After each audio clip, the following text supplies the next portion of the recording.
नमस्कार। आज हम व्यंजक निकालते हैं श्रेणी क्रम समूहन का व्यंजन। पहले क्या करेंगे, श्रेणी क्रम में जुड़ा हुआ R1, R2 और R3 का एक ये बना लिए, फिगर बना लिए, जिसमें R1 का विभवांतर V1, R2 का विभवांतर V2, R3 का विभवांतर V3, ये लिख दिए। इसके सिरा A, B, B, C और C, D, यहाँ D होगा। क्या किए, जोड़े हुए, जिसमें I धारा प्रवाहित होता है। क्या होता है? I धारा प्रवाहित होता है। जो चीज़ इस फिगर में हम बनाए, परिपथ में जिसको जिस श्रेणी क्रम में जो परिपथ को जोड़े हैं, यही चीज़ें हम इसमें समझाए हैं, लिखाए हैं। जैसे AB और BC, देखो AB, BC, CD, यही चीज़ है, यह है ना, AB, BC, CD है, AB, BC, D श्रेणी क्रम में जुड़ा है, यही चीज़ लिखे। श्रेणी सीधा जाता है तो श्रेणी क्रम में, आमने सामने रहता तब समांतर क्रम होता, या सीधा में इसलिए क्या है, श्रेणी क्रम में है। कोई दिक्कत? प्रतिरोध जिसका R1, R2 और R1, R2 और R3, यही चीज़ें भाषा समझ गया तो अपने मन से भी लिख लेगा। यही चीज़ें हम लिखे, R1 और R2, R3 है। इनके मुक्त सिरे AD, ये मुक्त सिरा A हुआ और लास्ट इधर शुरू वाला और इधर लास्ट वाला AD बैटरी से जुड़ा है। किसके साथ जुड़ा है? बैटरी से जुड़े हैं, यहाँ प्लस माइनस हो जाता है, से जुड़े हुए हैं, जुड़े हुए। I धारा इसमें क्या हो रहा है, प्रवाहित हो रहा है, जुड़ा है। मुक्त सिरे AD बैटरी से जुड़ा है। तीनों प्रतिरोधों को I धारा प्रवाहित होती है।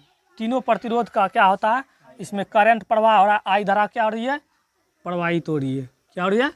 यही जब इन तीनों से होकर विद्युत धारा उधर तक जाती है, I धारा प्रवाहित होती है, हो रही है। AB, BC और CD के सिरों के बीच विभवांतर क्रमशः, यानी AB ये हुआ AB, इसके बीच का विभवांतर क्या हो गया, V1, यही लिखे हैं। BC का विभवांतर क्या हो गया, V2 लिखे हैं।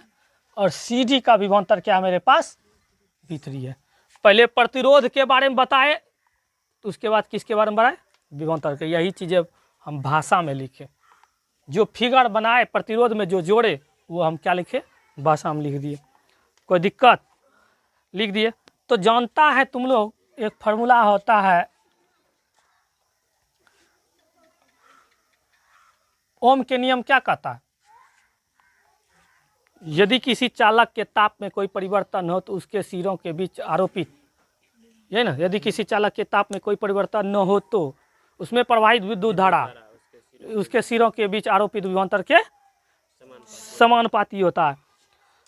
एक सूत्र बताए हैं तुम लोग को, V बराबर IR, बताएं नहीं बताएं? तो ऐसे समझो, ऐसे नहीं आता है तो ई बताए थे तुमको, ओम के नियम से I समानुपाती V बताए थे।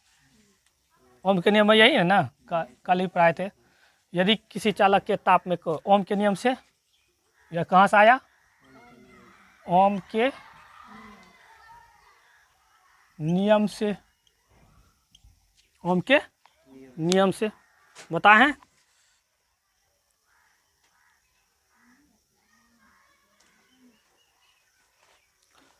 अब ओम के नियम से यहाँ समझो, अगर इसको हम I बराबर V बराबर, समानुपातों को हटाने के लिए बताए थे, क्या करते हैं, बराबर देते हैं पहले, उसके बाद बटा की देते हैं, R देते हैं ना, एक अचर राशि देते हैं V, तो I बराबर क्या हो गया, V बटा R हुआ।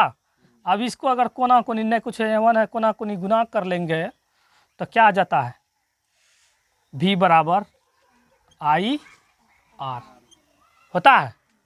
V बराबर IR होता है ना, आया समझ में? अगर इसी तरह से ये ओम के नियम से लिए, किसके नियम से लिए, ओम के नियम से ले लिए, कोई दिक्कत? ओम के नियम से ले लिए। अब कहाँ से आया V बराबर IR, तो मेरा विभवांतर क्या है मेरे पास, पहला क्या है, V1, तो V1 दे दिए। कोई दिक्कत? करंट तो यानी I धारा एक ही प्रवाहित हो रहा है, जो यहाँ से चला निकल के इसमें घुसा, वही चीज़ उसमें जाते रहा, तो I तो वही रह जाएगा, I ये रह जाएगा।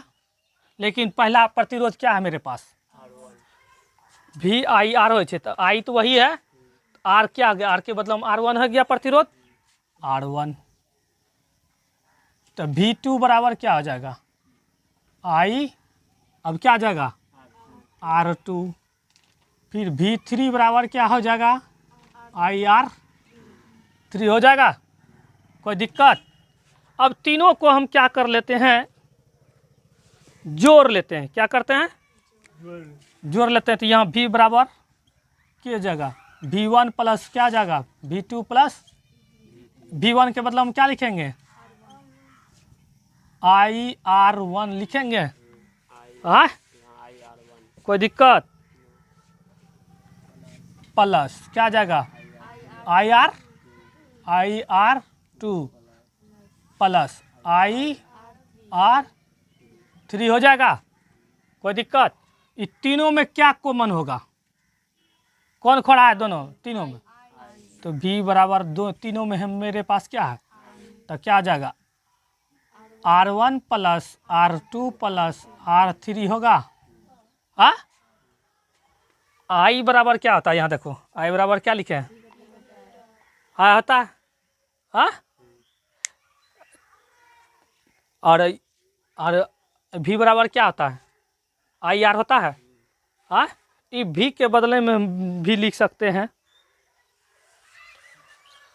तो ये निकल गया। इन समूहों को जो है श्रेणी समतुल्य प्रतिरोध, इन इतना निकाले। अब इसका कहता है इस समूहों का समतुल्य प्रतिरोध उस अकेले प्रतिरोध के प्रतिरोधों के योग के बराबर है। यानी कि इन सभी के प्रतिरोधों का योग के बराबर है, या इन प्रतिरोध निकालते हैं। तो V बराबर, अगर यह V बराबर जो है एक समतुल्य जैसे V है, इसमें RS लगा देते हैं तो ये समतुल्य हो जाएगा। क्या हो जाएगा, तो IRS, तो क्या ये I है R1 प्लस क्या आ जाएगा R2 प्लस R3 हो जाएगा, कोई दिक्कत। तो ये I कटिया जाएगा ना, RS समतुल्य प्रतिरोध बराबर क्या आ जाएगा R1 plus R2 plus R3। यही हो गया तुम्हारा प्रूव्ड। वाह, ये हो गया, आया समझ में। तो यही चीज़ें हम प्रूव किए। इसी चीज़ों को परिभाषा में लिखा है, श्रेणी क्रम का परिभाषा हम क्या लिखा है, श्रेणी क्रम में जुड़े हुए। ये श्रेणी क्रम में क्या है, सब जुड़ा हुआ, श्रेणी क्रम में जुड़े हुए समतुल्य प्रतिरोध। RS क्या हो गया हमारा समतुल्य प्रतिरोध, ठीक है।